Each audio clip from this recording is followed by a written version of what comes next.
সবাইকে একটা কাতারে আনা সে সময় আসলে কিভাবে সম্ভব হয়েছে? আমি ওই ট্রেস যাতে না করা যায় সেজন্য রিক্সায় বসে কথা বলতাম মুভিং অবস্থায় থেকে। এবং আপনি সম্ভবত গুম হয়েছিলেন তখন। পরে আমাদেরকে ওই তার যেই বিখ্যাত ভাতের হোটেল সেখানে নিয়ে যায়। কোন জায়গায় আপনি কিভাবে এই অন্ধকার জায়গা থেকে বেরোলেন কিভাবে? যাদের আমরা পতন ঘটাইছি এবং যারা আমাদেরকে ফিউচারের জন্য থ্রেট মনে করে উভয়, সেখানে ওনাদের মূল অবজেক্টিভই ছিল ডক্টর মোহাম্মদ ইউনূস কেন। আমি রিক্সা থেকে চিৎকার করে বলতেছিলাম সবাইকে যে শেখ হাসিনা চলে গেছে, অত ক্রাউডও বিশ্বাস করতেছে না যে শেখ হাসিনা চলে গেছে।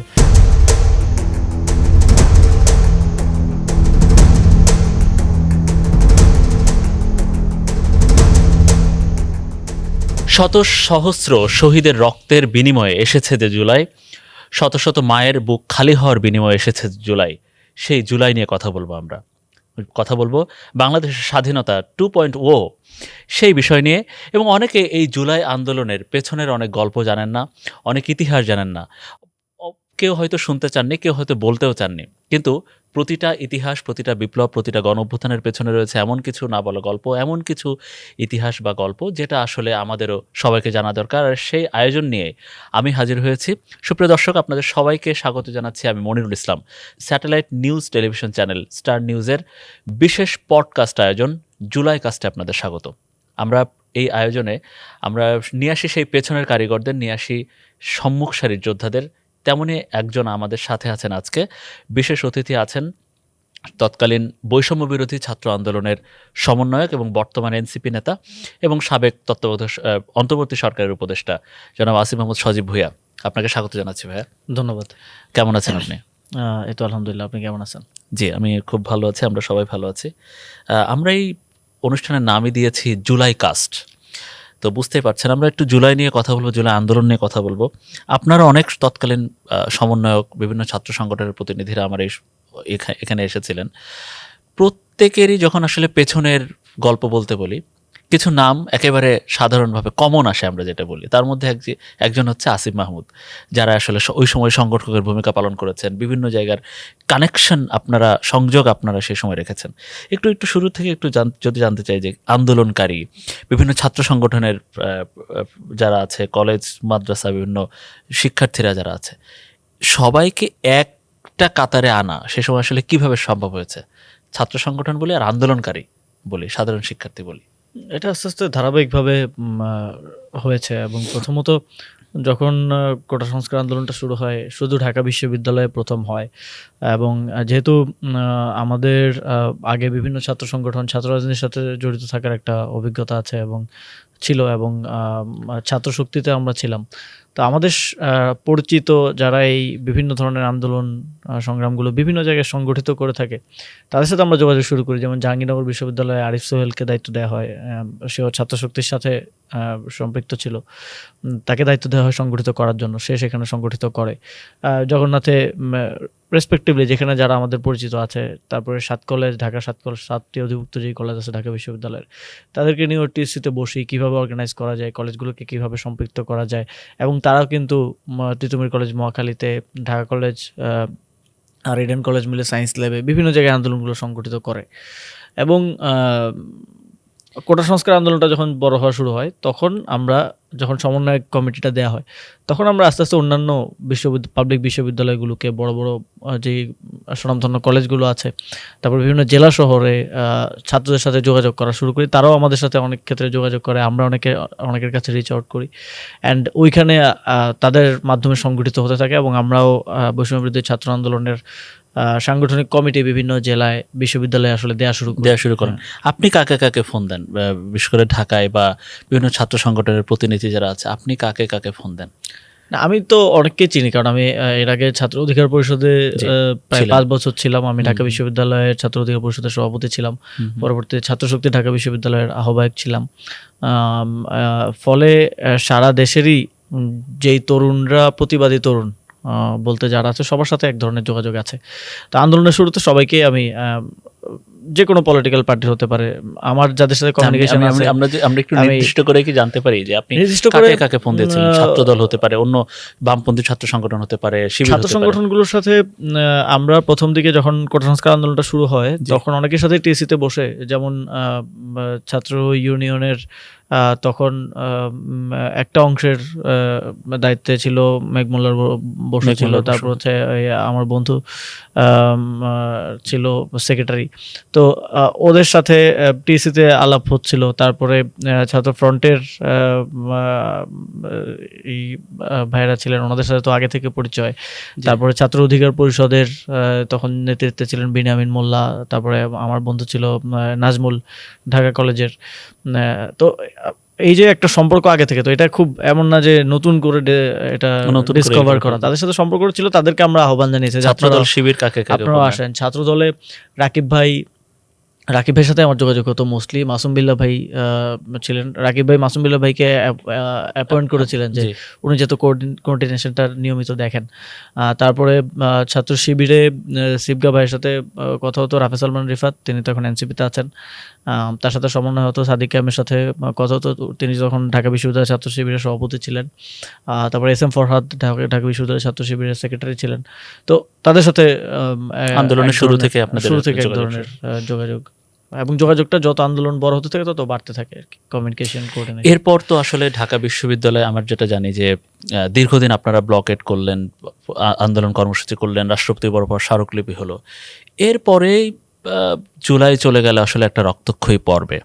এই পর্বের অনেক গল্প আপনাদের সমন্বয়কদের কাছ থেকে শুনেছি। আমরা একটু শুনতে চাই যে বিশ্ববিদ্যালয় যখন আসলে বন্ধ হয়ে গেল, তারপরে আপনি আসলে কোথায় গেলেন, এবং আপনি সম্ভবত গুম হয়েছিলেন তখন। ওই গল্পটা যদি একটু বলতেন যে কখন কোথায় গেলেন। যখন পাবলিক বিশ্ববিদ্যালয় বন্ধ করে দেওয়া হয়, তখন আমরা একটা দোটানার মধ্যে পড়ে যাই, কারণ বিশ্ববিদ্যালয় ছিল আমাদের প্ল্যাটফর্ম আন্দোলনটা পরিচালনা করার, এবং মোটামুটি বিশ্ববিদ্যালয়ে সহজে পুলিশ ঢুকতো না, বা বিশ্ববিদ্যালয়ে একটা পরিবেশ ছিল আন্দোলন করার, যদি শুধু ছাত্রলীগ সেখানে। তারপরেও আমাদের নিজেদের জায়গা হিসেবে একটা কমফোর্ট জোনের মতো ছিল আর কি। তো যখন বিশ্ববিদ্যালয় বন্ধ করে দেওয়া হলো, আমরা ছাত্রদেরকে আহ্বান জানালাম ক্যাম্পাস না ছাড়ার জন্য। তারপর সাধারণ ছাত্ররা অনেকেই ক্যাম্পাস ছেড়ে দিল, এবং ক্যাম্পাস ভ্যাকেট করার জন্য পুলিশ, বিজিবি সহ ক্যাম্পাসে হামলা চালানো হলো, এবং আমরা কোনো মতে ক্যাম্পাস থেকে অনেকেই আহত, হ্যাঁ সেদিন মাসুদ আহত হয়েছিল, অনেকেই গুলিবিদ্ধ হয়েছে পুলিশের। ক্যাম্পাসে একদম আমাদেরকে হল পাড়ার ভিতরে কোণঠাসা করে ফেললো। তা কোনো মতে আমরা বের হয়ে আসলাম, এবং তখন থেকে আসলে এই যাযাবরের মতো কোথায় গিয়ে উঠছিলেন? আমি প্রথমে সেখান থেকে সেদিন কাদের আহত ছিল, কাদের পায়ে অনেক ভালোই আহত, রক্ত পড়ছিল। তো কাদের আমি আর হচ্ছে সম্ভবত বাকের, আমরা ক্যাম্পাস থেকে বের হয়ে তখন আমাদের এখন এনসিপিতে আছেন মশিউর রহমান, ওনার বাসায় গিয়ে উঠেই শনি রাখরায়। এবং উনি ছোট একটা ব্যবসা করতেন, এবং ওনার ফ্যামিলি বাসা, ওইখানে গিয়ে উঠি, এবং ওইখান থেকেই পরবর্তীতে কমপ্লিট শাটডাউন কর্মসূচিটা আমি ঘোষণা করি। কিন্তু সেখানেও আমরা পরে নাহিদ ভাইরও আসেন রাতে, তো সেখানেও আমরা বেশিক্ষণ থাকতে পারিনি, আমাদেরকে আবার পরের দিন জায়গা পরিবর্তন করতে হচ্ছে, এবং এক একজন এক এক দিকে চলে গেছে মোটামুটি বিচ্ছিন্ন। তারপর আমি নিকেতনে গিয়েছিলাম, নিকেতন বলতে গুলশান একের দেখে নিকেতনের পাশটাতে আর কি, ওই এলাকাটাতে আমার এক কলেজ ফ্রেন্ড, ওর বাসায় গিয়ে উঠি, মানে যাদের সাথে হয়তো এর আগে 2-3 বছরের যোগাযোগও ঠিকভাবে হয় নাই, হঠাৎ করে তাদের কাছে, কারণ তখন এক্সপেক্টেড কোনো জায়গায় তো যাওয়ার সুযোগ ছিল না, গেলে ইজিলি আমাদেরকে, এবং তখন তো গোয়েন্দা সংস্থা সাথে আমাদের পেছনে আছে, এবং আমাদের সাথে তারা কথাও বলতেছে, থ্রেটও দিচ্ছে মাঝে মধ্যে, বিভিন্ন আলাপ আলোচনা চলতেছে, এবং তারা আমাদেরকে প্রভাবিত করার চেষ্টা করতেছে। তো তখন একটা শঙ্কা ছিল যে আমাদেরকে হয়তো তুলে নিয়ে যেতে পারে, কারণ এই ওভার ফোনে যে নেগোসিয়েশন, এখানে তারা খুব একটা সুবিধা করে উঠতে পারছিল না, বা আন্দোলন স্থগিত করার জন্য আমাদেরকে রাজি করতে পারছিল না। তো এই শঙ্কাটা আমাদের ছিল, তো সেই কারণে সিকিউরিটির জায়গা থেকে সবাই বিচ্ছিন্নভাবে এক এক জায়গায় থাকার চেষ্টা করছিলাম। তো সেখানে থেকেই যোগাযোগ করার চেষ্টা করতেছিলাম, বাট তখন ইন্টারনেটটা বন্ধ করে দেওয়া হলো। বৃহস্পতিবার রাত 8টা-9টার দিকে ইন্টারনেট বন্ধ করে দিল। তো ইন্টারনেট বন্ধ করে দিল, তো আমি ওভার ফোনেই ওই এলাকায়, আমি ওই ট্রেস যাতে না করা যায় সেজন্য রিক্সায় বসে কথা বলতাম মুভিং অবস্থায় থেকে, কারণ তখন তো আমাকে সেলুলার ফোনে কল দিতে হচ্ছে, তো এটা ট্রেসেবল।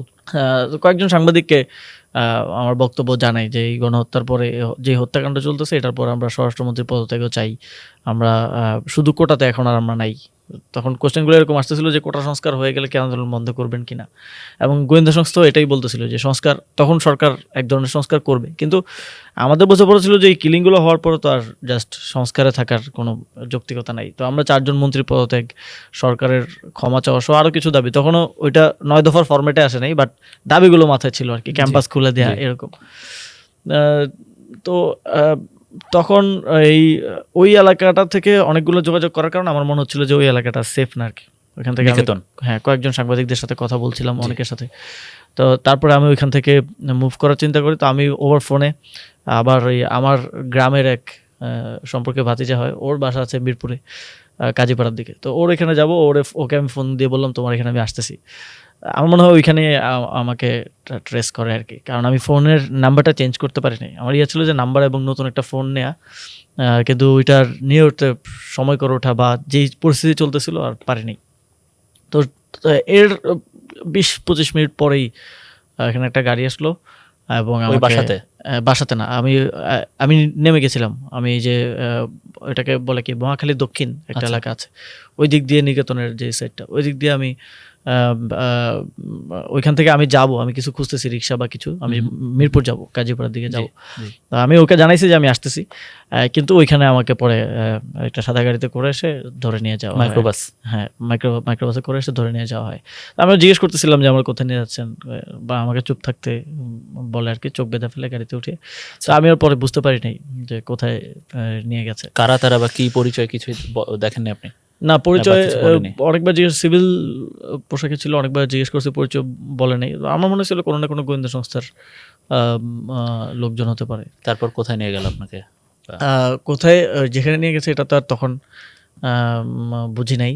আমি জাস্ট একটা রুমের মধ্যে ছিলাম, ওইখানে একটা এক্সস্ট ফ্যান ছিল জাস্ট, আর কিছু না, সামনে গ্রিল ছিল, এবং সেখানেও খুব একটা তারা জায়গাটা দেখতে বা বুঝতে দিবে না এরকম একটা অ্যাপ্রোচ ছিল আর কি। ওখানে ঢুকে আপনার চোখ খুলে ফেলেছিল? হ্যাঁ, এবং অবজেক্টিভ ছিল যে আন্দোলনটা স্থগিত ঘোষণা করা। আমাকে বারবার বলতেছিল যে একটা ভিডিও বার্তা দেওয়ার জন্য আমার সোশ্যাল মিডিয়া থেকে, ওখানে একটা ভিডিও বার্তা রেকর্ড করে দেওয়ার জন্য, যে আন্দোলন স্থগিত ঘোষণা করা এবং এটা বলা যে কোটা সংস্কার হয়ে যাবে, সরকার আমাদেরকে আশ্বস্ত করছে, আমরা আন্দোলন স্থগিত ঘোষণা করতেছি। তো বাট আমি এটা কোনোভাবেই রাজি হচ্ছিলাম না। তারপর ফোন নিয়ে জোর করে পাসওয়ার্ড খুলে তারা চেক টেক করতেছিল আর কি। তো পরে রাজি না হওয়ার পরে প্রায় 3-4 ঘন্টা নেগোশিয়েট করা, এবং তারা আমাকে তখন বলে যে তোমাদের সবাইকে কিন্তু উঠে নিয়ে আসবো। তো সেদিন আমাকে ঠিক 11টার দিকে নিয়ে গিয়েছিল, বাট পরবর্তীতে আমি বের হওয়ার পর জানতে পেরেছি নাহিদ ভাইকেও সেদিন রাতে 2টা-3টার দিকে তাকেও তুলে নিয়ে গিয়েছিল। তো এরপরে আপনাদেরকে ছেড়ে দেয় কোথায়, কিভাবে ছেড়ে দেয়, বা বা কোন জায়গায় আপনি কিভাবে এই অন্ধকার জায়গা থেকে বেরোলেন কিভাবে? আমাকে 24 তারিখ, আমাকে 19 তারিখ রাতে নিয়ে যায়, প্রায় 20 তারিখ হয়ে গেছিলো। 24 তারিখ আমাকে সকালের দিকে 11টা কি 12টার দিকে, ওই আবার একই জায়গায়। মানে এই 4 দিন আপনি সূর্যের আলো দেখেননি? না, এই 4 দিন করতে পারিনি আমি। লাস্ট দিন আমি একটু কথাবার্তা বুঝতে পারতেছিলাম ওরা কি কিনে কথা বলছে। তো রাতের বেলায় আমাকে ছেড়ে দিবে। খেতে দিত আপনাকে ওখানে? হ্যাঁ, খেতে দিত, বেশিরভাগই ব্রেড আর কলা। আর রুম কি ছোট ছিল না বড় ছিল? মানে আপনি কি, রুমটা হবে কত, মোটামুটি একটু বড় ছিল, আমার মনে হয় 7 ফিট বাই 10 ফিট এরকম। এরপরে আপনি যখন সরকারে ছিলেন, তারপরে তো এই যে আয়না ঘর বলি, র্যাবের টিএফআই, আমরা ওটাই বলছিলাম, আপনি কোনটা মোটামুটি শনাক্ত করতে পারছেন যে আপনি? আমরা গিয়েছিলাম আয়নাঘর পরিদর্শনে। তো ক্যান্টনমেন্টের যে আয়নাঘরটা আছে ওইখানে নাহিদ ভাই আইডেন্টিফাই করেছে উনি কোন রুমে ছিল, আমি আইডেন্টিফাই করতে পেরেছি কচু ক্ষেতের পাশে যেটা। তো ওইখানে একটা ভিআইপি সেলের মতো আছে, ওইখানে অনেকগুলো সেল একসাথে। আচ্ছা।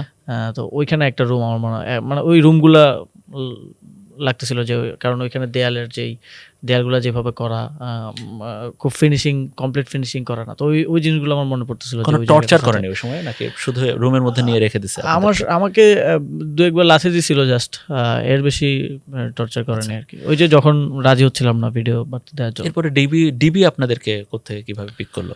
তার আগে একটু বলি, আপনি তো 24 তারিখ নিশ্চয়ই ওখান থেকে বের হলেন। তো ওখান থেকে বের হয়ে কি আপনি শারীরিকভাবে কেমন ছিলেন বা মানসিকভাবে কেমন ছিলেন, নাকি আসলে আন্দোলন সম্পর্কে খোঁজ খবর নিতে পেরেছিলেন কিনা? আমি আসলে আমাকে আবার ওই নিকেতনের ওই জায়গাতেই তারা রেখে যায়, তো যেখান থেকে সেখানে- তুলেছে হ্যাঁ, মোটামুটি তো আমি বুঝে উঠতে পারতেছিলাম না যে কি হয়েছে এই 3-4 দিন। আমি কয়েকজনকে ফোন দেই, আমার ফ্রেন্ড মোয়াজ্জেমকে ফোন দেই, হাসিবকে আমি ফোন দেই, আচ্ছা তারপরে রিফাত সহ আরো কয়েকজনকে আমি নাহিদ ভাইকে কল দিই। তো নাহিদ ভাই বললো যে উনি গণস্বাস্থ্য নগর হাসপাতালে আছে, এবং আমারও স্বাস্থ্য তেমন একটা ভালো লাগতেছিল না। উনি আমাকে বললো যে গণস্বাস্থ্য নগর হাসপাতালে যেতে। তখন আমি আবার খবর পাই যে আমার আব্বু আম্মু ঢাকায় এসে আমাকে খুঁজতেছে। তো আমি প্রথমে চানখারপুল গিয়ে একটা রেস্টুরেন্টে বসে ওনাদের সাথে আগে দেখা করি, আব্বু আম্মুর সাথে। তো ওনারা বলেন যে ওনাদের সাথে বাড়িতে চলে যাওয়ার জন্য। কোনোভাবে আমি বুঝাইতে পারতেছিলাম না যে এই মুহূর্তে আমি বাড়িতে যেতে পারবো না, যে কোনো যাই হয়ে যাক। তো ওনারা অনেক এখানে আম্মু অনেক কান্নাকাটি করলো, বাট তারপরে আমি ওনাদেরকে কোনো মতে বুঝিয়ে টুঝিয়ে এখান থেকে গণস্বাস্থ্য নগর হাসপাতালে চলে গেলাম। তো গণস্বাস্থ্য নগর হাসপাতালে ডাক্তার দেখানো হলো, আমার ব্লাড টেস্ট করে তারা ভর্তি হওয়ার জন্য পরামর্শ দিল আর কি। তো আমি ভর্তি হলাম, কারণ 3 তলায় একটা ক্যাবিনে আমি ছিলাম, 6 তলায় একটা ক্যাবিনে নাহিদ ভাই ছিল। তো আমাদের সাথে আরও দেখভাল করার জন্য আরও অনেকে ছিল ওইখানে। নাসির ভাই আসছিল রাতে, বাকের আমার সাথে ছিল, আরও অনেকে আসতেছিল। তো ওই দিন ভর্তি হওয়ার রাত থেকে ওইখানে গোয়েন্দা সংস্থার লোকজন আবার ভিড় করা শুরু করে। ঘুরে গেল। হ্যাঁ তো পরের দিন ওই সময়টা আমরা মোটামুটি ওই 2 দিন 25-26 তারিখ আমরা হাউস অ্যারেস্টের মতো অবস্থায় ছিলাম, এবং 26 তারিখ সকালে আমাদের থেকে ফোন কেড়ে নেয়। তারা দেখতেছিল যে আমরা ফোনে অনেক যোগাযোগ করতেছি। তারা ওই ইন্টারনেট তো বন্ধ ছিল, কিন্তু ওয়াইফাই তখন চালু হচ্ছিল। জি তো ওয়াইফাইটাও তারা তখন হসপিটালের বন্ধ করে দেয়, এবং আমাদের থেকে ফোন কেড়ে নেয় এক ধরনের জোর জবরদস্তি করে। এর কিছুক্ষণ পরে তারা এসে এবার বলে যে আমাদের সাথে যেতে হবে। তো হাসপাতাল কর্তৃপক্ষ ছাড়তে রাজি হচ্ছিল না, সেখানে নার্স সহ যারা ক্যাবিনেট দায়িত্বে ছিল। তো তাদেরকে এক ধরনের হুমকি ধামকি দিয়ে হাসপাতালের পরিচালকদেরকে ফোন করে তারা হচ্ছে অনেকটা প্রেশার দিয়ে রিলিজ নিয়ে আমাদেরকে তখন নিয়ে যায়। আমাদেরকে প্রথমে বলেছিল যে অন্য হসপিটালে ট্রান্সফার করতেছে, আচ্ছা বাট আমরা তো বুঝতে পারছি যে এখানে গোয়েন্দা সংস্থার লোকজনেরা, বাট ওরা পরিচয় দেয় না যে ওরা ডিবি। তো গাড়িতে ওঠানোর পরে প্রথমত আমি, নাহিদ ভাই এবং বাকের গাড়িতে ওঠানোর পরে বুঝতেছিলাম না কোন দিকে যাচ্ছে। পরে শাহবাগ পার হওয়ার পরে বুঝতে পারলাম যে এটা মিন্টো রোডের দিকে নিয়ে যাচ্ছে আর কি। তো মিন্টো রোডে ওরা ওই তখন আর আপনার চোখ বাঁধে নাই? না, তখন নরমালি নিয়ে যাচ্ছে। চোখ খোলা ছিল। মিন্টো রোডে ঢোকার পরে বুঝলাম যে ডিবি অফিসে আমাদেরকে নিয়ে আসছে। তা একটা শঙ্কা ছিল গাড়িতে যখন প্রথম উঠছি যে এটা কোথায় নিয়ে গিয়ে মেরে ফেলে দেয় কিনা, কারণ তো ডিবি অফিসে যাওয়ার পর বুঝলাম যে না, ডিবি অফিসে রাখছে, এবং পরে দেখলাম যে তারা এটা অ্যানাউন্সও করে দিয়েছে পাবলিকলি যে আমাদেরকে নিরাপত্তার কথা বলে ডিবি অফিসে নিয়ে গেছে। কি বলতো ডিবি অফিসে নিয়ে আপনাদেরকে? এবং আপনারা সবশেষ আমি যতদূর জানি আপনারা প্রায় 32 ঘন্টা সেখানে হাঙ্গার স্ট্রাইক করছিলেন। তো এইটা কার মাথা থেকে আসছিল, বা নাকি একসাথে এটা কিভাবে হলো? না আপনাদেরকে আলাদা আলাদা রুমে রাখতো নাকি সবাইকে একসাথে? ডিবি অফিসে আমরা প্রথমে 3 জন একসাথে যারা যাই, আমাদেরকে ওই 6 তলায় একটা হচ্ছে রমনা জোনের, প্রত্যেকটা ডিপার্টমেন্ট জোন আছে আলাদা, রমনা জোনের অফিসগুলো সেখানে। তো সেখানে আমাদের 3 জনকে আলাদা আলাদা 3টা রুমে রাখে। তো তারা তাদের ইন্টারোগেশনের স্বার্থে কখনো আলাদা আলাদা ইন্টারোগেশন করতো, কখনো আবার একসাথে 3 জনকে বসে ইন্টারোগেশন করতো। তো এক ভাবে আবার এক একজনকে এক এক কথা বলতো। যেমন আমাকে এসে বলতো যে আন্দোলন স্থগিত করার জন্য নাহিদ বাকে রাজি হয়ে গেছে, তুমি রাজি হচ্ছ না কেন? তাহলে তোমার দোষ সব। আবার ওনাদেরকে একই কথা বলতো। মানে এক অবস্থায় বললে তো আপনি ভেরিফাই করার উপায় নেই। আবার কোনো দিন একসাথে নিয়ে সামনে বসিয়েই কথা বলতো। তো ডিবি অফিসে আমি আর নাহিদ ভাই খুবই শারীরিকভাবে অসুস্থ ছিলাম, আমাদের চিকিৎসা চলা অবস্থায়। তো ডিবি অফিস থেকেও আমাকে ওরা ওই যে রাজারবাগ পুলিশ লাইন্স হসপিটালে নিয়ে গিয়ে তারা আমার ব্লাড টেস্ট করে, এবং করে ওইখান থেকে কিছু মেডিসিন নিয়ে তারা, মানে ওইখানে তারা করছে শারীরিক অবস্থা যাতে আরও খারাপ না হয় ওইটা করতেছিল। তো যখন ওই যে আন্দোলন স্থগিত ঘোষণা করার যে ভিডিওটা, আমরা তো প্রায় 3 দিন পরে আমরা মোটামুটি আমরা রাজি হলাম যে ওরা বলছিল যে আমরা প্রেস ব্রিফিং করে আন্দোলন স্থগিত ঘোষণা করব, এই শর্তে আমাদেরকে ছাড়বে। তা আমরা রাজি হলাম, ঠিক আছে প্রেস ব্রিফিং করব, কিন্তু আমাদের মাথায় ছিল যে প্রেস ব্রিফিংয়ে গিয়ে আমরা আমাদের মতো করে কথা বলবো আর কি, ওদের স্ক্রিপ্টে কথা বলবো না। আচ্ছা। কিন্তু ওরা একটা বললো যে একটা ভিডিও বার্তা নিয়ে এটা, মানে যা আমরা বলবো প্রেস ব্রিফিংয়ে ওইটা প্রধানমন্ত্রী এবং স্বরাষ্ট্রমন্ত্রীকে দেখে আগে ভেরিফাই করে নিবে আর কি। তো আমরা বুঝতে পারি না যে এই ভিডিও বার্তাটা পাবলিকলি যাবে। আমাদেরকে বলেছিল আমরা প্রেস ব্রিফিং নিয়ে বলবো আর কি। তো ভিডিও বার্তাটা তারা ছেড়ে দিল। যখন আমরা এটা বুঝতে পারলাম যে ভিডিও বার্তা ছেড়ে দিচ্ছে, তখন আমরা অনেকটা ডেসপারেট হয়ে যাই ওইখান থেকে মুক্তি পাওয়ার জন্য। কারণ হচ্ছে বাইরে ভুল মেসেজ যাচ্ছিল আন্দোলন স্থগিতর ঘোষণা, যদিও আমাদের পরবর্তী সমন্বয়কদের বলা ছিল যে কোনো পরিস্থিতিতে আন্দোলন যেন চলমান থাকে। এইটা কে কাকে বলেছিল? না, বলেন এটা তো, আমরা মানে যে আপনারা যদি আটকও হন বা মোটামুটি 17-18 তারিখের দিকে জি। তখন আমাদের ফেসবুক পোস্টগুলো তো এটা বারবার বলা হচ্ছিল, এবং তখন রিফাত, কাদের, ওদেরকে আমরা বলে আসছিলাম, মাসুদ, ওদেরকে বলে আসছিলাম যে যদি আমরা আটক হই তাহলে কিন্তু আন্দোলন চালিয়ে নিতে হবে, মানে তোমরা যে কোনো পরিস্থিতিতে আন্দোলন পরিচালনা করে যাবে, এটা থামানোর কোনো উপায় নেই। তো ওরা আন্দোলনটা ওই সময় চালিয়ে যাচ্ছিল, এবং ওরাও খুব রিস্কে ছিল। ডিবি অফিস থেকে বারবার আমরা শুনতেছিলাম যে টিম যাচ্ছে, যে রুমে আছে ওই রুম থেকেই ওরা টিম পাঠাচ্ছে মাসুদকে ধরার জন্য, কাদেরকে ধরার জন্য। তো টিম খালি হাতে ফিরতেছে। আমরা ভয় পাচ্ছিলাম সবাইকে উঠিয়ে যদি নিয়ে আসে আন্দোলন তো একদম নেতৃত্ব শূন্য হয়ে যাবে। তো তখন আমাদের মনে হচ্ছিল যে আমাদের বের হতে হবে, বের হয়ে, কারণ ভুল মেসেজ যাচ্ছে বাইরে এবং মানুষ হয়তো আমাদেরকেও গাদ্দার হিসেবে করতে পারে। তো তখন না হাসনাত ভাই এবং সার্জিস ভাইকে নিচ তলায় একটা জায়গায় রাখা হয়েছিল, আর ওই বিল্ডিংয়েরই 4 তলা কিংবা 5 তলায় নুসরাতকে রাখা হয়েছিল, আমাদেরকে 6 তলায়। তো আমরা 3 জন একসাথে হয়েছিলাম, আমরা 3 জন নিজেদের মধ্যে একটু সুযোগ পেয়েছিলাম কথা বলার, তখন বলে নিছি যে আমরা অনশনে যাব, এবং আমরা 3 জনই তখন অনশনে যাই।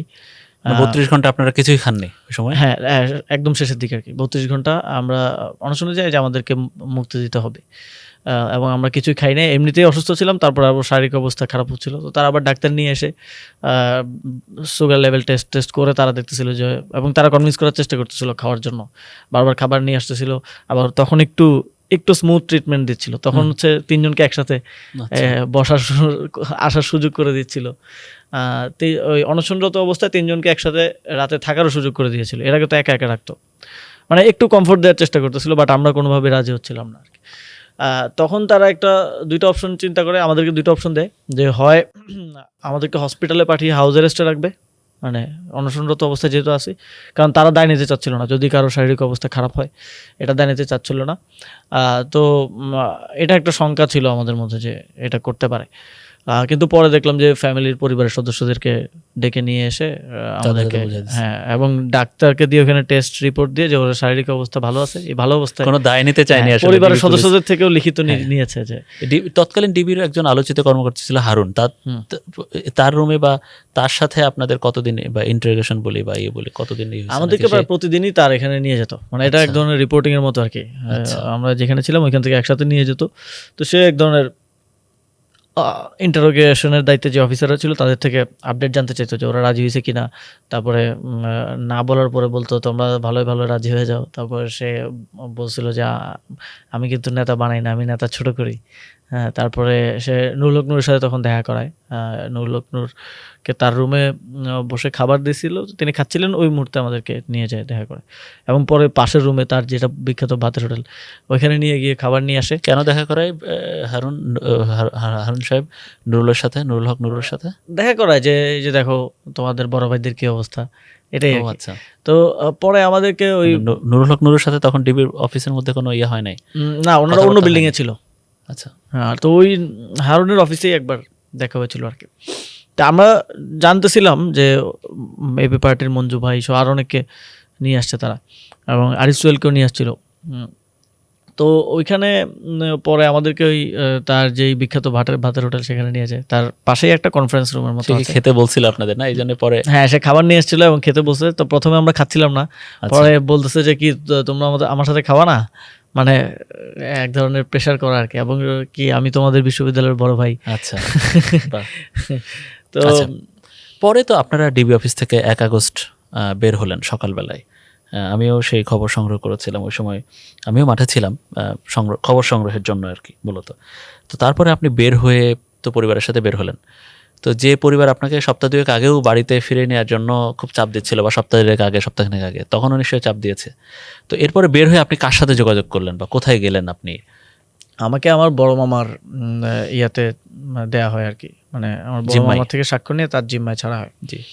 তো বাসা থেকে বলছিল আমাকে যাতে কোনোভাবেই না ছাড়ে, আমাকে বরং আমার বাসায় যাত্রাবাড়িতে এক ধরনের বন্দি করার মতো অবস্থা। সেখানে হয়তো 8-9 ঘন্টা ছিলাম। আমি বোঝানোর চেষ্টা করতেছিলাম কলে আব্বু আম্মুকে যে আমার যাওয়া দরকার, যাওয়াটা গুরুত্বপূর্ণ। তো পরে একরকম জোরাজোরি করেই আমি সেখান থেকে বের হয়ে যাই। বের হয়ে মানিকনগরে আবার আমার পরিচিত আমার এলাকার এক বড় ভাইয়ের বাসায় মেসে গিয়ে আমি উঠে ওইখান থেকে আন্দোলন পরিচালনা করছিলাম। তো ডিবি থেকে বের হয়ে আপনি আসলে আন্দোলনকারী হোক বা ছাত্র সংগঠন হোক, কার সাথে প্রথম কথা হয়? সেটা আপনার সমন্বয়ক হতে পারে বা আপনার ছাত্র সংগঠনের নেতা। ডিবি থেকে বের হয়ে আমি বোঝার চেষ্টা করছিলাম যে আমাদের অন্যান্য যারা নেতৃবৃন্দ যারা আন্দোলনটা পরিচালনা করছিল আমরা ডিবিতে থাকা অবস্থায় জি ওদের সাথে যোগাযোগ করি, কাদের, মাসুদ, রিফাত, মাহিন, ওদের সাথে, এবং আমরা বোঝার চেষ্টা করছিলাম যে এখন আন্দোলনের কি পরিস্থিতি এবং বাইরে থেকে, কারণ এতদিন আমরা আসলে ইনফরমেশন পাচ্ছিলাম না, আমরা ব্ল্যাঙ্ক ছিলাম একরকম। তো বোঝার চেষ্টা করছিলাম যে পরিস্থিতিটা কি, সামনে কিভাবে কর্মপন্থা কিভাবে ঠিক করব। তো ওদের সাথেই যোগাযোগ হয়, ওদের সাথেই কথাবার্তা বলতেছিলাম যে, এবং ওরা এই 6 দিন কি কি হয়েছে সব কিছু বোঝার চেষ্টা করতেছিলাম আর কি, এবং সরকারের বর্তমান কি পজিশন এবং আন্দোলন কোন পর্যায়ে আছে। তো এটা অবজার্ভ করার চেষ্টা করতেছিলাম। 1 তারিখ তো আমরা বের হলাম, 2 তারিখ আমরা অবজার্ভ করলাম, 2 তারিখ দেখলাম যে দ্রোহযাত্রা সহ সারা দেশে বিক্ষোভ কর্মসূচি হলো। তো মোটামুটি তখন আমাদের মনে হচ্ছিল যে সেন্টিমেন্টটা একটা ম্যাচিওর পর্যায়ে আছে 1 দফা ঘোষণা করার জন্য। জি তো অনেকেরই চাপ ছিল যে 2 তারিখই ভিডিও বার্তা দিয়ে 1 দফা ঘোষণা করা, কিন্তু আমরা সেটাতে রাজি হইনি। আমাদের একটা ইয়ে ছিল যে আমরা যদি ভিডিও বার্তা দিয়ে মানুষের সামনে অ্যাপিয়ার না করে 1 দফা ঘোষণা করে, এটা হয়তো অনেকে এটা আমাদেরকে ভীতু হিসেবে নিতে পারে। তো ওই জায়গা থেকে আমাদের ইয়া ছিল যে আমরা মানুষের সামনে, মানুষের মধ্য থেকে 1 দফাটা ঘোষণা করব। তো ওই জন্য ওই দিন সিদ্ধান্ত আমরা নেই যে আমরা শহীদ মিনারে যতই রিস্ক থাকুক এক জায়গায় জড়ো হওয়ার, ঘোষণা দিয়ে জড়ো হওয়াটা তো সহজ ছিল না, রাস্তা থেকে উঠিয়ে নিয়ে যেতে পারতো, পুরো প্রোগ্রামই ভণ্ডুল করতে পারতো। তারপরে আমাদের আমরা সিদ্ধান্ত নেই যে যত রিস্ক থাকুক আমরা শহীদ মিনারেই ঘোষণা দিব, এবং সবাই শহীদ মিনারে আসার জন্য সময় নির্ধারণ করি। তো পরে 3 তারিখ আমরা শহীদ মিনারে এসে 1 দফা এবং অসহযোগ আন্দোলনের ডাক দিই। এই যে 1 দফার ঘোষণাটা আসলো, এইটা নিয়ে না অনেক মানুষের আগ্রহ, এবং আপনারা সমন্বয়করা তখন মিটিং করেছিলেন, আপনার বিভিন্ন সমন্বয়ক পত্রিকায় হোক বা আমার এই শোতে এসেও তারা বিভিন্ন ধরনের মন্তব্য করেছেন বা ওই সময়কার গল্পগুলো বলেছেন। আসলে আমরা যতদূর জেনেছি যে আপনাদের বেশ কয়েকটা, বা 1 তারিখ, 1 আগস্ট, 2 আগস্ট আপনারা যখনই বের হয়েছেন, বা 3 আগস্ট সকালেও আপনাদের অনলাইন মিটিং হয়েছে সমন্বয়কদের। ওই মিটিংগুলোতে আসলে কার প্রস্তাব কী ছিল, এবং সবশেষ আপনাদের এই সিদ্ধান্তে উপনীত হইতে কীরকম সময় লাগলো আসলে, বা কোন কোন বিষয়ে, কোন কোন লক্ষণ আপনারা আসলে পেলেন যে না এইটাই আসলে মোমেন্ট? না, আমরা দেখছিলাম যে মানুষ এখন আর ওই কোটা সংস্কার তো অনেক আগে চলে গেছে, মানুষ এখন আর 9 দফার মধ্যেও নাই। মানুষ এখন হচ্ছে এই সরকারের পতন চাচ্ছে যে কোনো মূল্যে, কারণ ওই পর্যন্ত অলরেডি 600-700 মানুষকে কিন্তু হত্যা করা হয়ে গেছে, এবং ইন্টারনেট ব্ল্যাকআউটের কারণে ইনফরমেশনগুলো সামনে না আসলেও 26 তারিখ থেকে কিন্তু ইনফরমেশনগুলো সামনে আসা শুরু করে, ভিডিও ফুটেজ সবকিছু।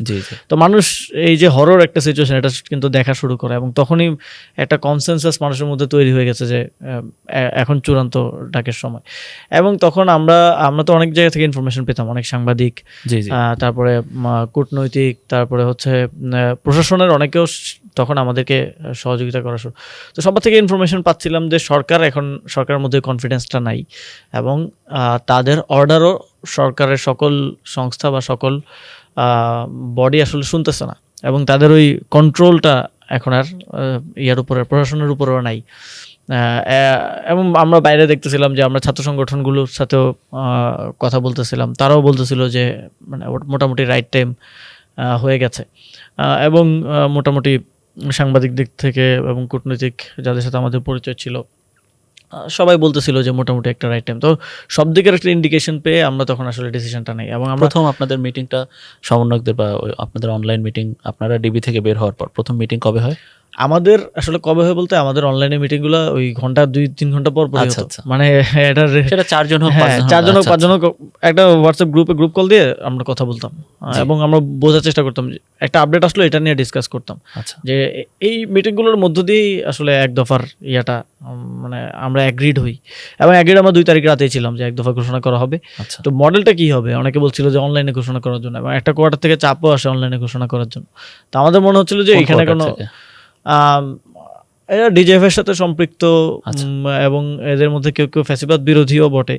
তো আমাদের মনে হচ্ছিল এখানে কোনো ষড়যন্ত্রের ইয়া থাকতে পারে, যে কেন অনলাইনে 2 তারিখ রাতেই কেন 1 দফা ঘোষণার জন্য এত চাপ আসতেছে। হয়তো কেউ ক্ষমতা দখলের জন্য এটাকে ইউজ করতে পারে, বা এটার অন্য কোনো কনসিকুয়েন্স থাকতে পারে। তা আমাদের ইয়ে ছিল যে না, তোমাদের কথা তো আমরা ঘোষণা করবো না, এটা আমাদের বোঝাপড়া, আমাদের টাইমিংয়ে আমরা ইয়া করবো। তো ওই জায়গা থেকে, এবং আমাদের একটা ইয়ে ছিল যে আমরা মানুষের মধ্য থেকে ঘোষণা করব, কারণ আমরা মানুষকে আহ্বান জানাচ্ছি শেখ হাসিনার পতনের জন্য, রাজপথে এসে জীবন দেওয়ার জন্য। আমরা যদি নিজেরাই না যাই, কারণ এর আগে তো দীর্ঘদিন প্রায় 8-10 দিন আমরা ডিবি, হসপিটাল, এর আগে গুম, প্রায় 12 দিনের মতো আমরা মানুষের মধ্যে থেকে কিন্তু বিচ্ছিন্ন ছিলাম। আমাদের ওই মানুষের মধ্যে আবার যাওয়াটা গুরুত্বপূর্ণ ছিল। অবশ্যই। হ্যাঁ। তো ওই জায়গা থেকে আমাদের ডিসিশনটা হয় যে 3 তারিখে আমরা একসাথে হব। ওই দিন কিন্তু অনেকেই গুরুত্বপূর্ণ সমন্বয়কদের অনেকেই ওখানে পৌঁছাতেও পারেন নাই রিস্কের কারণে, ওই যেখানে আশ্রয় ছিলেন ওইখান থেকে বের হতে পারেন নাই। তারপরে ওই দিনগুলোতে কিন্তু ছাত্রলীগ যুবলীগ প্রত্যেকটা গলিতে গলিতে পাহারা বসিয়েছিল। তো তারপরেও মোটামুটি সিংহভাগ সেখানে আমরা উপস্থিত থেকে কোনো সমন্বয়কদের কি কেউ কি আসলে অসম্মতি জানিয়েছিল যে না আমাদের আন্দোলন তো আসলে সরকার বিরোধী না, এক দফার জন্য তো আমরা আন্দোলন বা কোটা সংস্কার আন্দোলনে নামিনি, এরকম কোনো কারণ না? ওই সময় এক দফা ঘোষণার ডিসকাশন যখন হয় তখন এই আলাপে যাওয়ার কোনো বাস্তবতা বা এই আলাপটা কখন হয়? এই আলাপের সাহসও কারো ছিল না। আচ্ছা, এই আলাপটা আসলে ছিল যখন আন্দোলনটা কোটা সংস্কার আন্দোলন থেকে এই যে 9 দফা বা হচ্ছে আস্তে আস্তে সরকার বিরোধী একটা সেন্টিমেন্টের রূপান্তর শুরু হয় 14-15 জুলাইয়ের দিকে, যখন ক্যাম্পাসে হামলা হলো। তারপরের দিন আবু সাঈদদেরকে হত্যা করা হলো, আমরা শহীদ মিনারে শোডাউন দিলাম এবং ছাত্রলীগ হল ছেড়ে পালালো। ঠিক ওই টাইমটাতেই আমাদের আন্দোলনকারীদের মধ্যে এটা প্রকৃতিগত কারণে অনেকেই তো জাস্ট লাইব্রেরিতে পড়াশোনা করতেছিল, কোটা সংস্কারের জন্য সে এসছে, বাইরের দুনিয়া সম্পর্কে অনেকেই রিটেন টিকে আছে, ভাইবা দিবে, বা অনেকেই প্রিলি টিকে আছে। আমাদের জন্য ইয়াটা অন্যরকম ছিল, কারণ আমরা তো এই সরকার বিরোধী আন্দোলনই করতেছি, ফ্যাসিবাদ বিরোধী আন্দোলনই 4-5 বছর ধরে। তো আমাদের জন্য খুবই ক্লিয়ার ছিল এটা, বাট তাদের জন্য এতটা স্বচ্ছ ছিল না বিষয়টা। তো এবং মেয়েদের মধ্যে অনেকে এটা নিয়ে, যেমন হামলা নিয়ে অনেকে আমাদেরকে ব্লেম দেয় যে আমরা একটু অ্যাগ্রেসিভনেস দেখেছি, ছাত্রলীগের জন্য হামলা করছে, বাট ছাত্রলীগ হামলা করতোই ইদার ওয়ে। তো এই একটা চাপ ওই সময়টাতে ছিল যে কোটা সংস্কারের কথা বলে আমরা কেন সরকার বিরোধী অ্যাক্টিভিটির দিকে যাচ্ছি। এটা সমন্বয়কদের মধ্যে থেকেই কয়েকজনের ইয়া থেকে চাপ ছিল, এবং কয়েকজন বলছে যে আমরা অংশগ্রহণও করব না প্রোগ্রামে। তো এই চ্যালেঞ্জগুলো আবার ভিতরের থেকেও, সেটা না বলি, আমরা এই চ্যালেঞ্জগুলো ভিতর থেকে আমরা ফেস করতেছিলাম এবং তাদেরকে আমরা কনভিন্স করার চেষ্টা করতেছিলাম যে এই পরিস্থিতিতে আমরা চুজ করে নেই। গভর্নমেন্ট আমাদের উপর হামলা করছে, আমরা তো 14 তারিখ পর্যন্ত শান্তিপূর্ণ আন্দোলন করছি, গভর্নমেন্ট আমাদের উপর হামলা করে আমাদেরকে ডেটারোয়েট করতেছে। অ্যান্ড আমাদের অ্যাপ্রোচ ছিল গভর্নমেন্ট হামলা করবে আমরা দমে যাবো, এটা কখনো আমাদের ইয়া ছিল না। আমাদের স্লোগানে ছিল বাধা দিলে বাঁধবে লড়াই, সেই লড়াই জিততে হবে। তো ওই জায়গাটা আমরা তাদেরকেও বোঝানোর চেষ্টা করি, কনভিন্স করার চেষ্টা করি। বাট এই ইয়াটা, এই যে হত্যাকাণ্ড ঘটতেছে, এটার জন্য অনেকে আমাদেরকেই দোষ দিচ্ছিল, আমরা আন্দোলন চলমান রাখতেছি এই জন্যই হত্যাকাণ্ড ঘটতেছে। বাট যে গুলি করতেছে তাকে যদি দোষ না দিয়ে আপনি আমাকে দোষ দেন, এটা তো হয় না। এবং গোয়েন্দা সংস্থাও কিন্তু একই ভাষায় কথা বলতেছিল যে আপনি কালকে আন্দোলন স্থগিত করে দেন, কালকে আর কেউ মারা যাবে না। আপনাকে একটা আমি রেফারেন্স দিই, আপনাদের একজন সমন্বয়ক আব্দুল কাদের, তিনি একটি পত্রিকায় গণমাধ্যমে সাক্ষাৎকারে তিনি বলেছিলেন যে 2 তারিখ আপনাদের যে বা হচ্ছে ওই সময় আগস্টের আপনারা যখন বের হলেন তখন যে আপনাদের অনলাইন মিটিং হচ্ছিল, ওই সময় মাহফুজ আলম, হাসনাত আবদুল্লাহ এবং সার্জিস তারা একটু অসম্মতি জানিয়েছিল যে না আমাদের এই দিকে যাওয়ার দরকার নেই, অর্থাৎ সরকার পতনের দিকে আমাদের আসলে যাওয়ার দরকার নেই, আমরা অন্যভাবেও আন্দোলনটা সামনে এগোতে পারি। এইটা আপনি আসলে কিভাবে ব্যাখ্যা করবেন? না 2 তারিখ আমার মনে পড়ে না, 2 তারিখ না, মানে আগস্টের এই শুরুতে যে, এবং আগস্টের শুরুতে আমরা তো 1 তারিখ মুক্তি পেলাম, 1 তারিখ 2 তারিখ 31 জুলাই অথবা 1 তারিখ আমরা মুক্তি পেলাম, 31 জুলাই রাতে সম্ভবত। কিন্তু ডিবি থেকে বের হওয়ার পরে এই বিষয়ে কেউ আর মানে পেছন ফিরে তাকানোর মতো কোনো স্টেটমেন্ট দিয়েছে বলে আমার মনে পড়ে না। বাট এর পূর্বে 18, 19, 20 তারিখ ওই সময়টাতে এই ডিসকাশনগুলো, আমি যেটা বললাম এই যে টাইমলাইনটা হচ্ছে 14 তারিখ থেকে যেদিন হামলা শুরু হলো সেদিন থেকে 18, 19 তারিখ পর্যন্ত, যে এটা কি কোটায় থাকবে নাকি সরকার বিরোধীতে যাবে এই ডিসকাশন। বাট ডিবি থেকে বের হওয়ার পরে কেউ আমার মনে পড়ে না যে কেউ এক দফার বা সরকার বিরোধী আন্দোলনের বিরোধিতা করেছে, কারণ তখন ওইটা করার মতো পরিস্থিতিই ছিল না, তখন শত শত মানুষ অলরেডি। এরপর তো আসলে 3 আগস্টে আপনাদের এক দফা ঘোষণা একেবারে আনুষ্ঠানিকভাবে হয়ে গেল শহীদ মিনারে, লক্ষ লক্ষ মানুষের ভিড়, আপামর সাধারণ জনতা শহীদ মিনারে সেদিন এসেছিল। আমি নিজেও সেদিন আমার ভাগ্য হয়েছিল সেদিন ওইটা সংবাদ সংগ্রহ করার।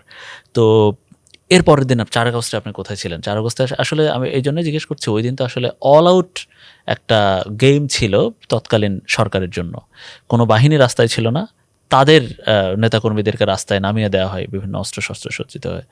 আপনি সেদিন আসলে কোথায় ছিলেন? 3 আগস্ট এক দফা ঘোষণার পরে প্রায় সন্ধ্যা হয়ে গেছিলো, মিছিলটা নিয়ে আমরা শাহবাগের দিকে যাই এবং শাহবাগে গিয়ে আমি একটা ঘোষণা দিয়ে মিছিলটা ওইখানে সমাবেশের মতো ছিল, এটা শেষ করে সেখান থেকে আমি আবার ওই মানিকনগরের একটা জায়গা আছে সেখানে সেই মেসে? হ্যাঁ, সেই মেসে আবার আচ্ছা। ফিরে যাই।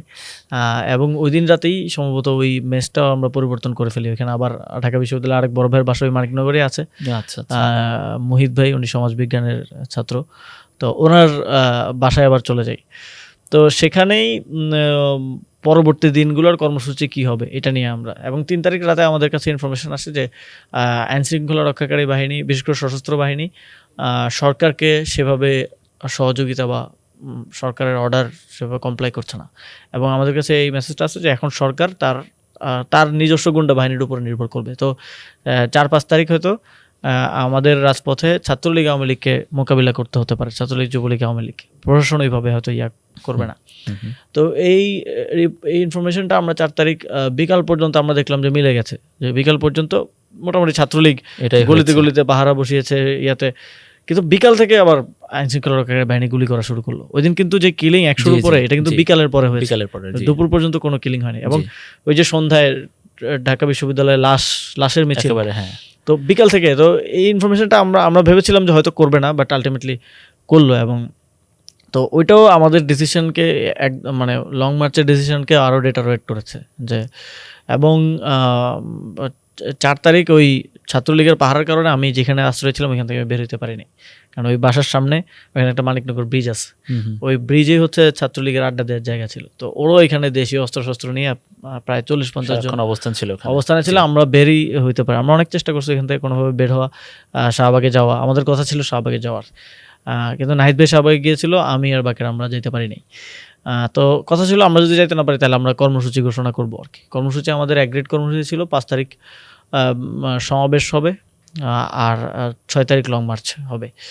তো ওইটা আগে আগেই ঘোষণা করার ছিল, দুইটাই একসাথে, কারণ হচ্ছে ওই ইন্টারনেট বন্ধ হয়ে যেতে পারে এরকম একটা সংখ্যাও ছিল। তো এই জন্য আমি একটা ভিডিও বার্তা দিয়ে 5 তারিখ সমাবেশ আর 6 তারিখ লং মার্চ ঘোষণা করলাম। ওই সময় কিন্তু খুব দ্রুত পরিস্থিতি পরিবর্তন হচ্ছে একদম, এবং তখন আবার আমাদের কাছে ইনফরমেশন আসা শুরু করে যে আওয়ামী লীগ, ছাত্রলীগ সহ অনেকেই ঢাকার বাইরে থেকে ঢাকায় ওরা ট্রাকে করে লোকজন নিয়ে আসতেছে, নারায়ণগঞ্জ থেকে, গাজীপুর থেকে সন্ত্রাসী বাহিনী নিয়ে আসতেছে। তারপর আবার ইন্টারনেট বন্ধ হয়ে যাওয়ার একটা শঙ্কা আছে।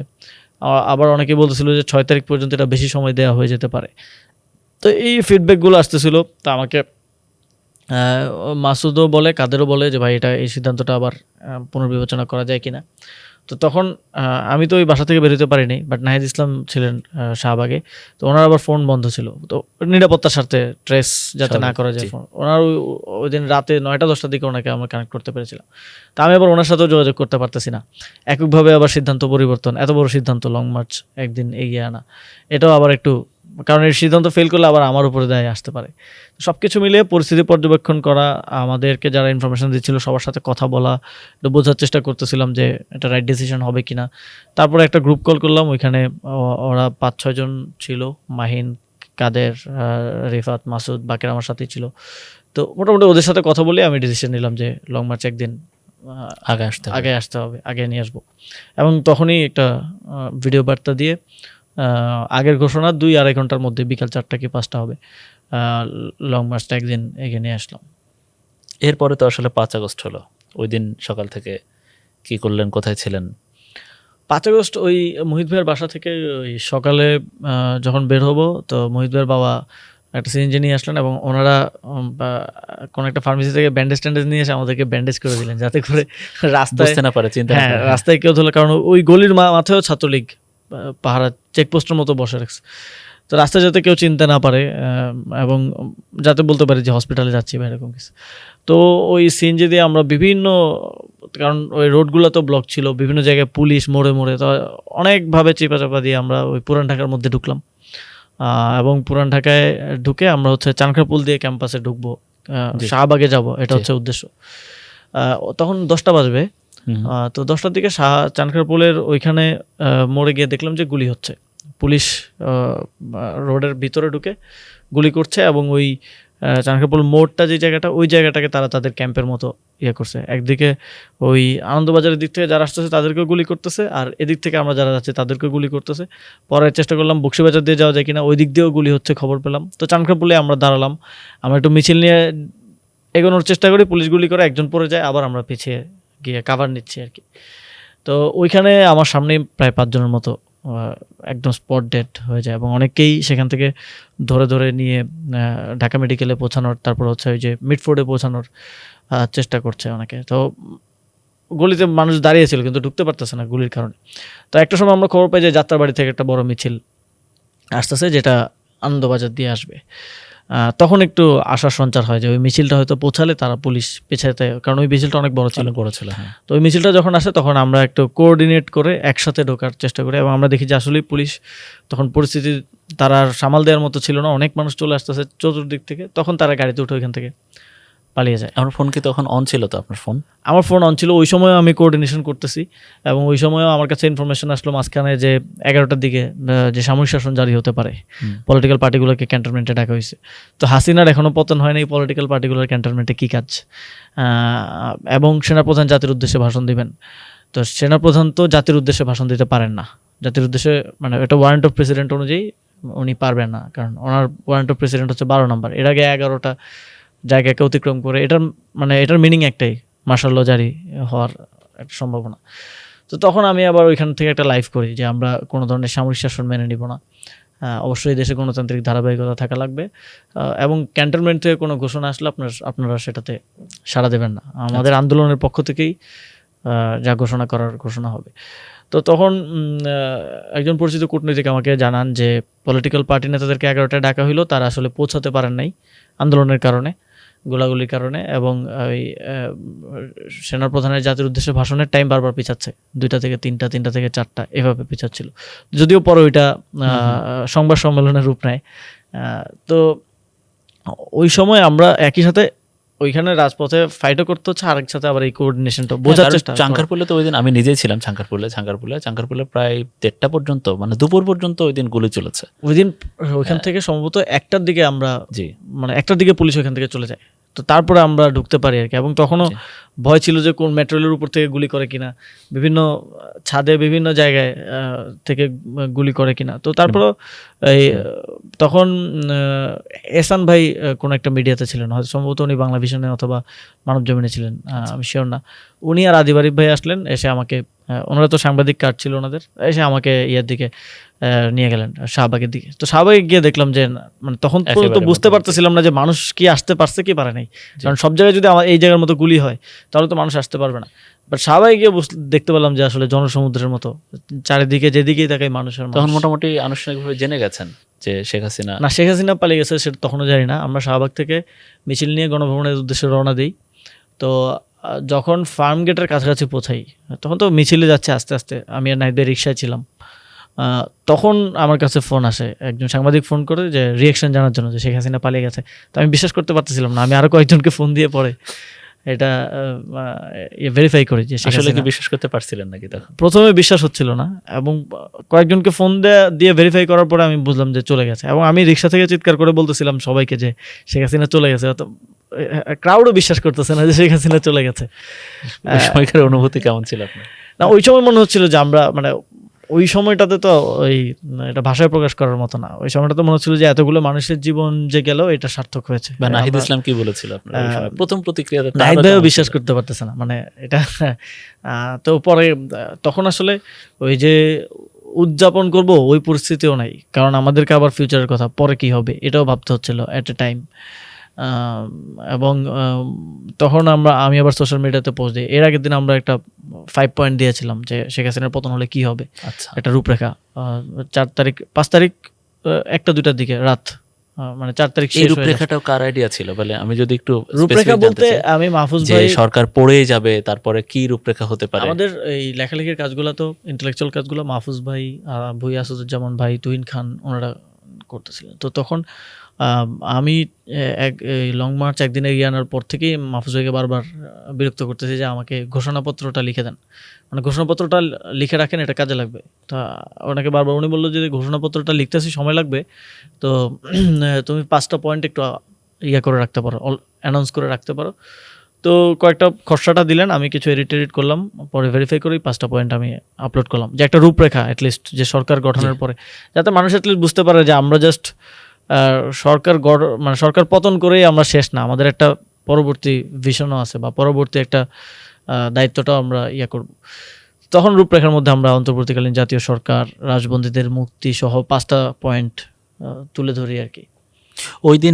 ওই দিন কি আপনাদের কে বঙ্গভবনে নিয়ে যাওয়া হয়েছিল? 5 তারিখ, ওই দিন না, 6 তারিখ। 6 তারিখে আপনারা যান। 5 তারিখে গিয়েছিলেন রাজনৈতিক দলের নেতারা। তো ওই দিন কি আপনারা সরকারের বা তৎকালীন যারা বা সেনাবাহিনী ছিল বা বঙ্গভবন ছিল, আপনারা তাদের কোনো ফোন পাননি? 5 তারিখ না, 5 তারিখ ওইভাবে পাই নাই। 5 তারিখ আমরা প্রথমে জানতে পারলাম যে পলিটিক্যাল পার্টিগুলা গেছে, এবং আমরা একটা বিরক্তি হইলাম যে তারা আন্দোলনকারীদের সাথে না বসে, এবং পলিটিক্যাল পার্টিগুলোর আমাদের সাথে বসে দেশের ভবিষ্যৎ নির্ধারণ করার কথা, এবং আমার মনে হয় তারা বুঝে উঠতে পারতেছিল না যে তাদের অথরিটি বা কতটুকু। তো তাদের ক্যান্টনমেন্টে যাওয়াটা এবং পরবর্তী বঙ্গভবনে যাওয়াটা, এটা আমরা ভালোভাবে নেই। এবং আমাদের যাদের সাথে যোগাযোগ ছিল আমরা সবাইকে বলছি, এবং এক ধরনের আক্ষেপের সরেই তাদের সাথে আমরা কথা বলছি। এবং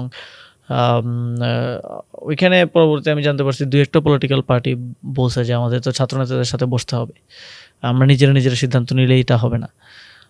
ওই দিন রাতে আমরা ঢাকা ইউনিভার্সিটির একটা ডিপার্টমেন্টে বসেছিলাম। ওই দিন তো সারা দেশে ভায়োলেন্স হচ্ছে, তো তখন আমরা আবার ভিডিও বার্তার মাধ্যমে মানুষকে শান্ত থাকার জন্য, ডাকাতি হচ্ছে অনেক জায়গায়, সবাইকে একটু পাহারা টাহারা দেওয়ার জন্য এই অ্যানাউন্সমেন্টগুলো এখান থেকে দিচ্ছিলাম। তো তখন আসিফ নজরুল স্যার আসলেন, উনি তো ওই মিটিংয়ে ছিলেন। উনি আসলে ওনার সাথে আমরা বসলাম, উনি আমাদেরকে বলতেছিলেন ওইখানে কী কী হয়েছে, এগুলো নিয়ে ওই দিন রাতে আলোচনা হয়। তারপর আমরা আবার নিরাপত্তার স্বার্থে আরেকটা জায়গায় চলে যাই। তো পরের দিন সকালে আমার মনে পড়ে যে জেনারেল ওয়াকারুজ্জামান আমার সাথে যোগাযোগ করেন, ওনার সহকারী আমাকে ফোন দেন, এবং পরবর্তীতে ওনার সাথে আমার কথা হয়। এবং উনি বলছিলেন যে আমার 70,000 ট্রুপস সবাই মাঠে, এবং আমরা এক্সস্টেড, আমরা আর এই পরিস্থিতি কন্ট্রোল করতে পারছি না, কোনো পুলিশ নাই, অন্য কোনো বাহিনী কেউ নাই, তো এটা এইভাবে আর চলতে দেওয়া যায় না, আপনারা আসেন আমরা বসি, মানে দেশের ভবিষ্যৎ নিয়ে ভাবা লাগবে। তো উনি এটা বলেন, এবং ওনারা প্রস্তাব করেন যে ক্যান্টনমেন্টে গিয়ে সেনা সদরে বসার জন্য। আমরা সেনা সদরে বসতে রাজি ছিলাম না, আমরা বলি যে তাহলে আমরা ঢাকা বিশ্ববিদ্যালয়ে বসতে পারি। তো ওনারা ঢাকা বিশ্ববিদ্যালয়ে আসতে রাজি হচ্ছিলেন না, তো একটা মাঝামাঝি জায়গা হিসেবে বঙ্গভবন বেছে নেওয়া হয় আর কি। ওই দিন 6 তারিখ সন্ধ্যায় বঙ্গভবনে যাওয়া হয়। কি আলাপ হয় বঙ্গভবনে গিয়ে? বঙ্গভবনে প্রায় 3 থেকে 4 ঘন্টার মতো বৈঠক হয়। সেখানে ওনাদের মূল অবজেক্টিভই ছিল ডক্টর মোহাম্মদ ইউনূস কেন। ডক্টর মোহাম্মদ ইউনূসের মধ্যে 3.5 ঘন্টা ডিসকাশনে 3 ঘন্টাই তাকে নিয়ে ডিসকাশন হয় আর কি, তর্ক বিতর্ক হয়, এবং ওনারা বিভিন্ন কথা যে আপনারা প্রস্তাব করেন ইউনূসের নাম। হ্যাঁ, আমরা তো ইউনূসের নাম ঘোষণাই করে দিয়েছি। আমরা তো 5 তারিখ দিবাগত রাতে 3টার দিকে সম্ভবত, 6 তারিখ প্রথম প্রহরে ডক্টর মোহাম্মদ ইউনূসকে প্রধান উপদেষ্টা হিসেবে আমরা ঘোষণা করে দিয়েছি। তো ওনারা অনেক যুক্তি দেওয়ার চেষ্টা করে যে আওয়ামী লীগ, এদেশে তো আওয়ামী লীগেরও ভোটাররা আছে, তারা তো ডক্টর মোহাম্মদ ইউনূসকে পছন্দ করে না। তারপরে ডক্টর মোহাম্মদ ইউনূস হচ্ছে একজন কনভিক্টেড পারসন, ওনার একটা সাজা ছিল সম্ভবত তখন। তো একজন কনভিক্টেড পারসন কিভাবে 4 মাস জেল হওয়া আসামি, হ্যাঁ, একজন আসামি কিভাবে প্রধান উপদেষ্টা হইতে পারে, এরকম নানা যুক্তি তর্ক দেওয়ার চেষ্টা করছিল। আমরা বলছি এটা নেগোশিয়েবল না। কে বলেছিল এটা? এটা সেনাপ্রধান বলেছিলেন। আচ্ছা। এবং তার সাথে 3 বাহিনীর প্রধানও ছিল। আমরা বলছি এটা নেগোশিয়েবল না। তো তারপরে এটার উপরেই 3 ঘন্টার মতো ওনারা বলছিল অন্যান্য অপশন দেখেন, অমুক আছে তমুক আছে, আরও অনেকের নাম বলতেছিলেন। ডক্টর আসিফ নজরুল আছে, সালাউদ্দিন আহমেদ আছে, ওনারা তো খুব মেরিটোরিয়াস পারসন, ওনাদেরকে করা যায় কিনা। বাট আমরা এটা কোনোভাবে, কারণ আমরা অলরেডি অ্যানাউন্স করে দিয়েছি, অ্যান্ড আমাদের বোঝাপড়ায় কোনোভাবেই মনে হচ্ছিল না যে ওনার থেকে বেটার অপশন তখন আর কেউ আছে। আর যেই যুক্তিগুলো দেওয়া হচ্ছিল যে আওয়ামী লীগ পছন্দ করে না, তারপরে কনভিক্টেড পারসন, এই যুক্তিগুলো আমাদের কাছে তেমন প্রণিধানযোগ্য মনে হয় নাই। তো এরপরে সরকারে কে কে থাকবে না থাকবে এটা কবে সবশেষ ফাইনাল হলো? ওইখানে একটা করা হয়েছিল যে এটা যেন আমরা ঠিক করে তাদেরকে জানাই। তো তখন একটা মৌখিকভাবে একটা লিয়াজু কমিটি গঠিত হয়, যেটা 8 তারিখ আমাদের শপথের আগে আমরা অ্যানাউন্স করি। মাহফুজ আলম, আকরাম হোসেন, আদিব আরিফ, ভূঁইয়া আসাদুজ্জামান, তারপরে আরও কয়েকজন মিলে 6-7 জনের মতো।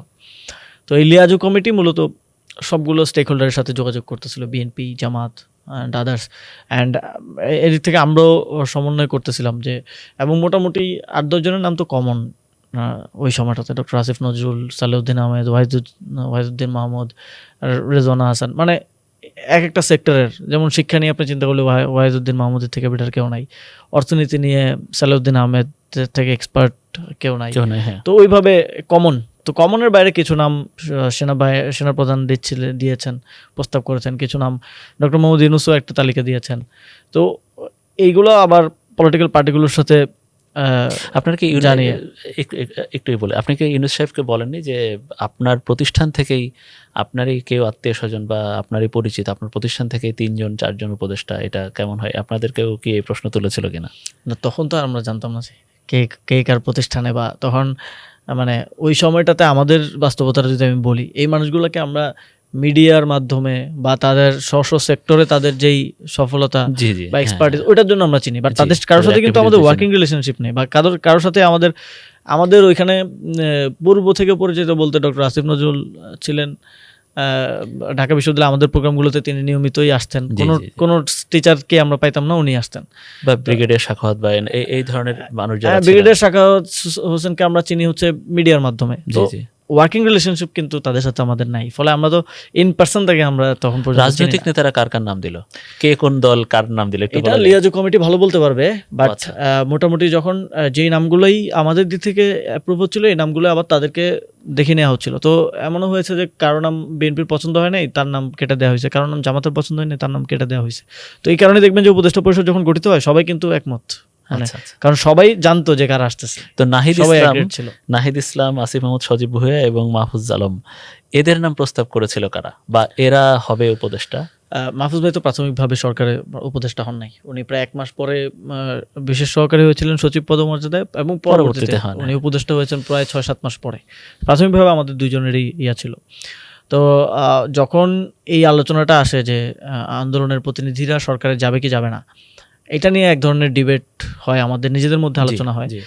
এবং আমরা এই যেটা আমি একটু আগে বললাম যে যেই লোকগুলো আসতেছে আমরাই ঠিক করতেছি, বাট আমাদের তো তাদের সাথে ওয়ার্কিং রিলেশনশিপ নাই, তাদেরকে আমরা পার্সোনালি জানি না, তাদের সার্কেল কি আমরা ঠিকভাবে জানি না। তো তারা এই গণঅভ্যুত্থানের যে আকাঙ্ক্ষা সেটা কতটুকু বাস্তবায়ন করতে পারবে এটাও খুব স্পষ্ট না আমাদের কাছে।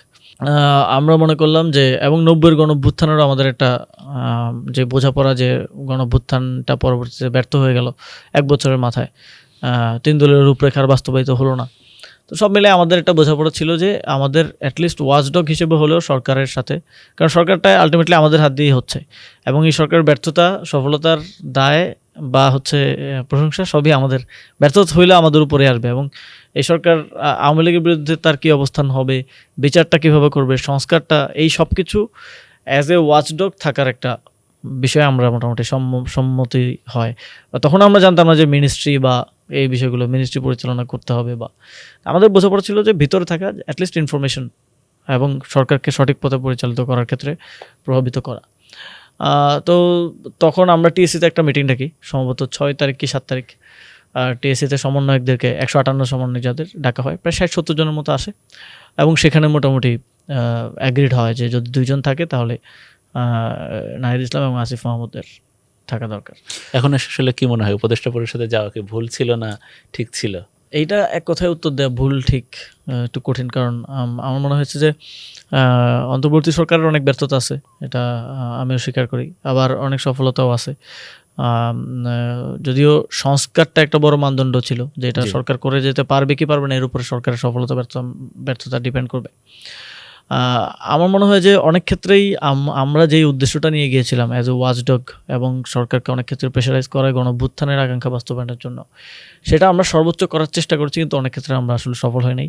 এবং আমরাও সরকারের একটা চাপে ছিলাম যে পদত্যাগ করো, আমাদের বিরুদ্ধে তো আন্দোলন হয়েছে, আমাদের পদত্যাগের দাবিতে যমুনা ঘেরাও করা ছিল, কারণ এই শক্তিগুলো বুঝতেছিল যে এরা সরকারের মধ্যে থেকে সরকারকে সংস্কার করার জন্য চাপ দিতেছে, সরকারকে আওয়ামী লীগের বিরুদ্ধে ব্যবস্থা নেওয়ার জন্য, বিচারের জন্য চাপ দিতেছে। তো এটা ঠেকাইতে হলে এদেরকে ধরতে হবে, তো আমাদেরকে ধরা হইলো।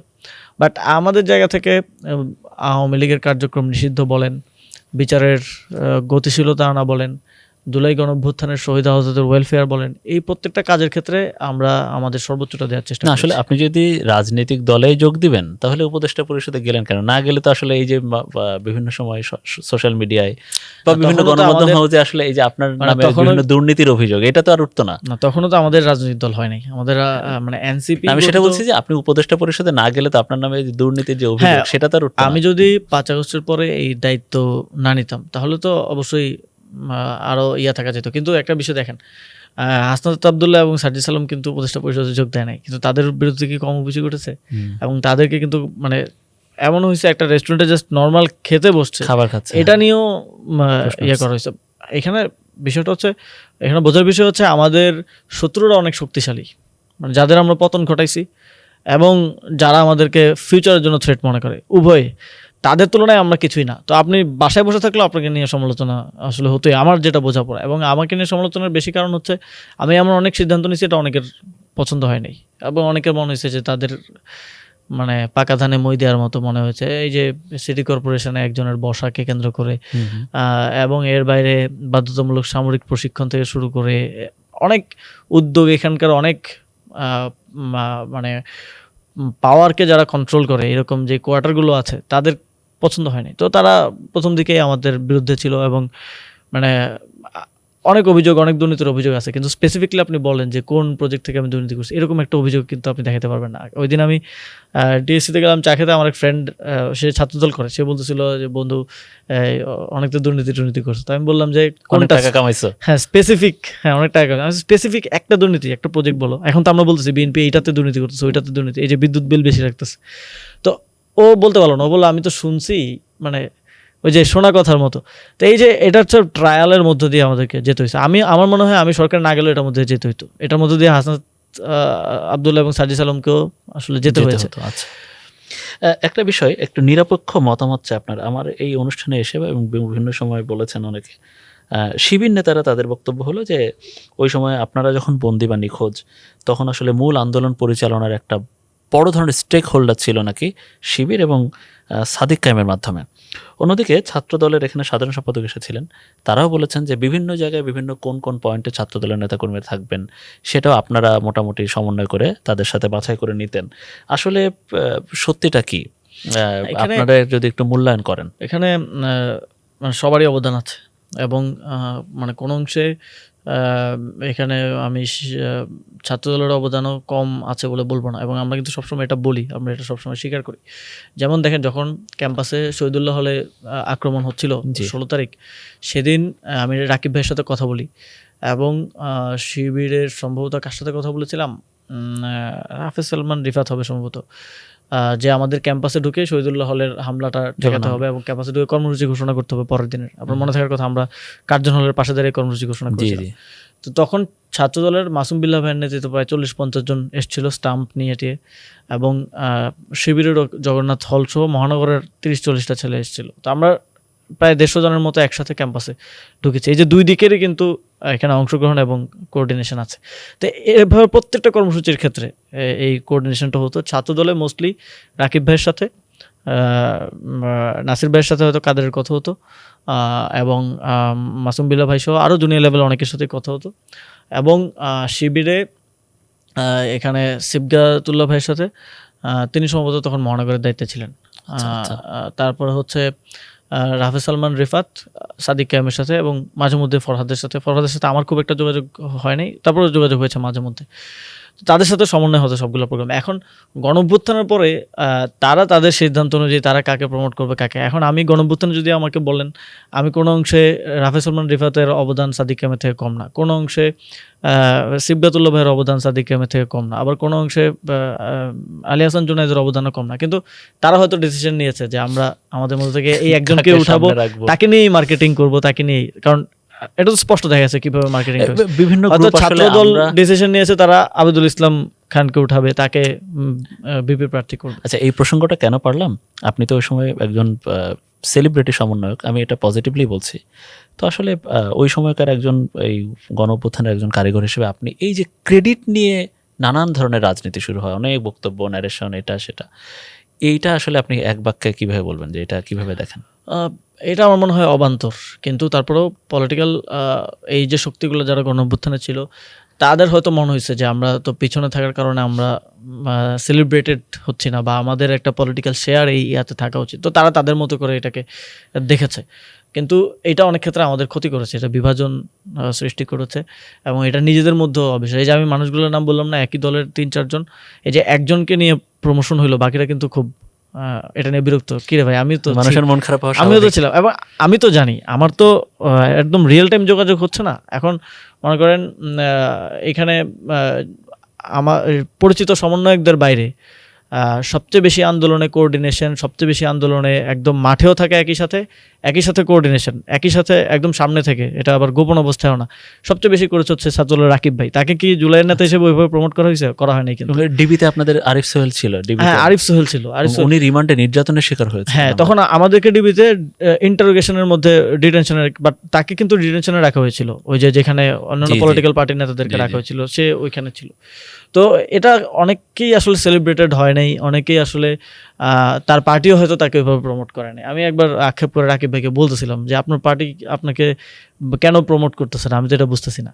তাই এরকম, এবং তাদের মধ্যে কিন্তু এই হয়তো তারা বলে না সবাই, তাদের মধ্যে কিন্তু এই ক্ষোভটা কষ্টের জায়গাটা আছে। অনেকে তো হচ্ছে না, অতটা এক্সপ্রেসিভ না যে সামনে এসে আমি বলবো আমি এটা করছি, এটা অনেকে বলেও না। সবশেষ প্রশ্ন আসিফ মাহমুদ সজীব ভূঁইয়া, শেখ হাসিনা তো আসলে ওই দিন 5 আগস্ট পালিয়ে গেল। আপনি বলছিলেন যে ওই সময় শেখ হাসিনা কিভাবে কি করছে না করছে আপনাদেরও সেটার খোঁজ খবর নিয়ে আসা আসলে সম্ভব ছিল না। আপনারাও দুপুর পর্যন্ত গুলির মুখে ছিলেন আপনি, যদি জাঙ্গারপুলে থেকে থাকেন।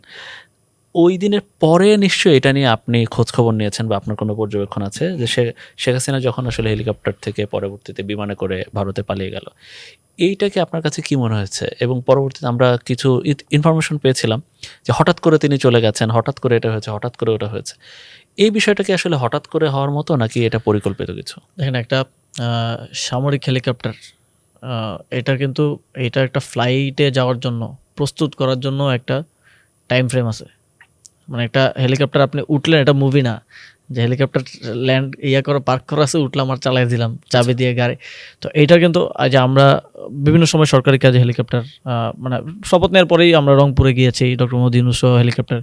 তো এটা প্রায় 12 ঘন্টা আগে থেকে এটার প্রস্তুতি শুরু হয়, রিফুয়েলিং করা হয়, এবং এটা কোঅর্ডিনেশন হয় কোন পথ দিয়ে, রুট দিয়ে যাবে, আবহাওয়ার কী অবস্থা।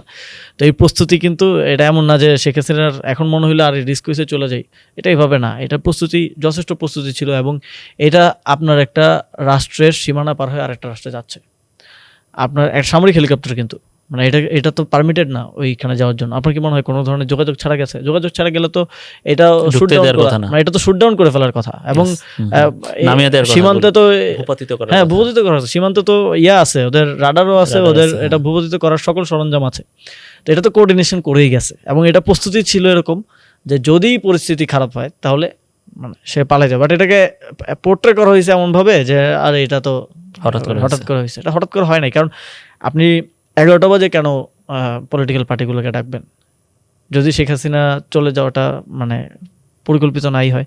মিটিংটা ছিল 11টায় ফিক্স করা, মিটিংটা যদিও বিকালে হয়েছে, কারণ গোলাগুলির কারণে 11টায় যাওয়ার তো পরিস্থিতি ছিল না, কেউ পৌঁছাতে পারে নাই। এবং শেখ হাসিনা তখন ক্ষমতায় থাকা অবস্থায় আপনি মিটিংটা ডাকতেছেন, মানে তার কি আপনি কি নেগোসিয়েশন করার জন্য মিটিং ডাকতেছেন, নাকি ভবিষ্যৎ নির্ধারণ করার জন্য ডাকতেছেন? এটা তো স্পষ্ট না। এবং আপনাদেরও তখন আসলে ডাকে নাই? না, আমাদের সাথে কোনো কথা হয় না। এবং ওই মিটিংয়ে 3 জন ভুয়া সমন্বয়ককে নিয়ে যাওয়া হয়েছিল। তাই নাকি? তারা আসলে ওই যে খুব হলো না যে 3 জন সমন্বয়ক এই মিটিং এ ছিলেন, এটা নিউজ আসা শুরু করলাম যে সমন্বয় কারা ছিল। তো পরে আমরা দেখলাম যে ক্যান্টনমেন্টের কথা বলছেন নাকি আপনি বাইরের? ক্যান্টনমেন্টে। আচ্ছা, হ্যাঁ, তো ক্যান্টনমেন্টে না, বঙ্গভবনে, ওই যে পরে সন্ধ্যায় বঙ্গভবনে যেটা হলো।